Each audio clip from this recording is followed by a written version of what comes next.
প্রিয় দর্শক, আসসালামু আলাইকুম ওয়া রাহমাতুল্লাহি ওয়া বারাকাতুহু। গতকাল 25শে মার্চ 2026 সাল বুধবার বিকেল 5:30টা রাজবাড়ির দৌলতদিয়া ফেরিঘাট। সৌহার্দ্য পরিবহন নামের একটি যাত্রীবাহী বাস প্রায় ৪৫ থেকে ৫০ জন যাত্রী নিয়ে ফেরিতে ওঠার মুহূর্তে ব্রেক ফেইল করে সরাসরি পদ্মা নদীতে তলিয়ে গেছে। আজ ভোর পর্যন্ত ২৪ জনেরও বেশি মানুষের মরদেহ উদ্ধার হয়েছে, অনেকে এখনও নিখোঁজ। আজকের এই আলোচনা সেই শহীদ মুসাফিরদের স্মরণে এবং আমাদের প্রত্যেকের জন্য একটি গভীর উপলব্ধির দাওয়াত। প্রিয় ভাই ও বোনেরা, একটু চোখ বন্ধ করুন এবং ভাবুন, বিকেল ৫:১৫ দৌলতদিয়া ফেরিঘাট, ৩ নম্বর পন্টুন। একটি যাত্রীবাহী বাস ফেরিতে ওঠার অপেক্ষায়। হঠাৎ ব্রেক ফেইল, নিয়ন্ত্রণ হারিয়ে সরাসরি পদ্মায়। মুহূর্তের মধ্যে, চোখের পলকে।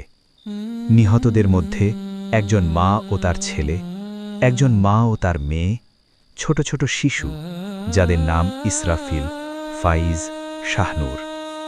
এই নামগুলো শুনুন, এরা মানুষ ছিলেন, ঘরে তাদের অপেক্ষায় ছিল কেউ না কেউ। উদ্ধার অভিযান চলাকালীন ফেরিঘাট এলাকায় নিখোঁজদের স্বজনদের আহাজারিতে এক হৃদয় বিদারক পরিস্থিতির সৃষ্টি হয়।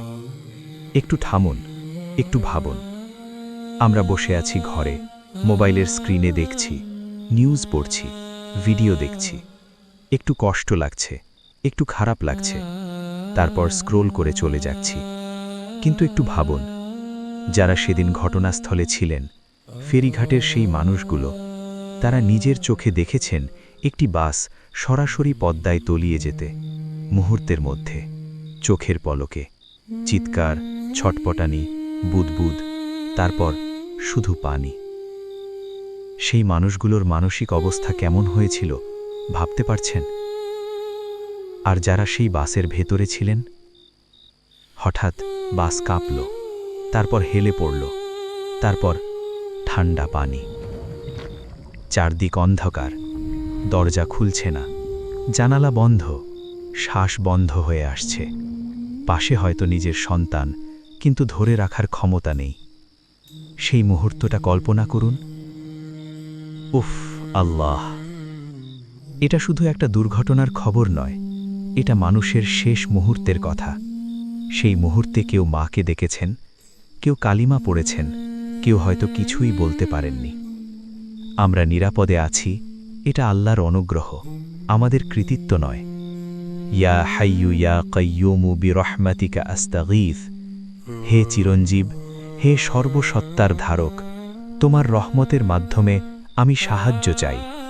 হে আল্লাহ, আপনি আমাদের হিফাজত করুন, আমাদের পরিবারকে হিফাজত করুন। পথে ঘাটে, পানিতে, স্থলে, সর্বত্র আপনার আশ্রয় রাখুন। আমিন। প্রিয় ভাই ও বোনেরা, কুরআন মাজিদে আল্লাহ তাআলা বলেছেন, আইনামা তাকুনু ইউদরিক্কুমুল মাউতু ওয়ালাউ কুনতুম ফি বুরুজিম মুশাইয়াদা।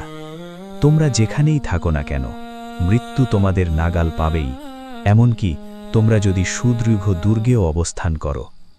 সূরা নিসা ৭৮। সেদিনের যাত্রীরা কি জানতেন যে এটাই তাদের শেষ যাত্রা? না, তারা হয়তো বাড়ি ফিরছিলেন, হয়তো কাজ থেকে, হয়তো কাউকে দেখতে যাচ্ছিলেন, হয়তো সন্তান নিয়ে ঘুরতে বেরিয়েছিলেন। রাসূলুল্লাহ সাল্লাল্লাহু আলাইহি ওয়াসাল্লাম বলেছেন, ইগতানিম খামসান ক্বাবলা খামসিন, শাবাবাকা ক্বাবলা হারামিক, ওয়া সিহহাতাকা ক্বাবলা সাকামিক, ওয়া গিনাকা ক্বাবলা ফাকরিক, ওয়া ফারাগাকা ক্বাবলা শুগলিক, ওয়া হায়াতাকা ক্বাবলা মাউতিক। ৫টি জিনিসের আগেই ৫টি জিনিসকে মূল্যায়ন করো। বার্ধক্যের আগে যৌবনকে, অসুস্থতার আগে সুস্বাস্থ্যকে, দারিদ্র্যের আগে সম্পদকে, ব্যস্ততার আগে অবসরকে এবং মৃত্যুর আগে জীবনকে। হাকিম, সহি। ভাইয়েরা আমার, বিকেল ৫:৩০টায় যে মানুষটি বাসে চড়েছিলেন, তিনি কি ভাবতে পেরেছিলেন সন্ধ্যার আগেই পদ্মার জলে তার ইহকাল শেষ হয়ে যাবে? মৃত্যু এভাবেই আসে, হঠাৎ, অজান্তে, কোনো পূর্ব ঘোষণা ছাড়াই। ইসলামে মুসাফিরের একটি বিশেষ মর্যাদা আছে।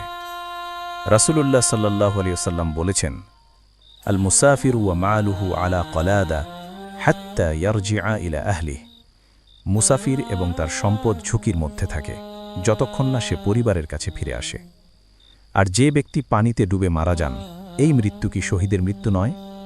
রাসূলুল্লাহ সাল্লাল্লাহু আলাইহি ওয়াসাল্লাম বলেছেন, আশ-শুহাদাউ খামসাতুন আল মাতউন ওয়াল মাবতুন ওয়াল গরীক ওয়া সাহিবুল হাদম ওয়াশ শাহীদু ফী সাবিলিল্লাহ। শহীদ ৫ প্রকার: মহামারীতে মৃত, পেটের রোগে মৃত, পানিতে ডুবে মৃত, ধ্বংসস্তূপে চাপা পড়ে মৃত এবং আল্লাহর পথে যুদ্ধে শহীদ। সুবহানাল্লাহ। দৌলতদিয়ার পদ্মায় যারা ডুবে মারা গেছেন, যদি তারা মুমিন হন, তাহলে আল্লাহর রহমতে তারা শহীদের মর্যাদা পেতে পারেন।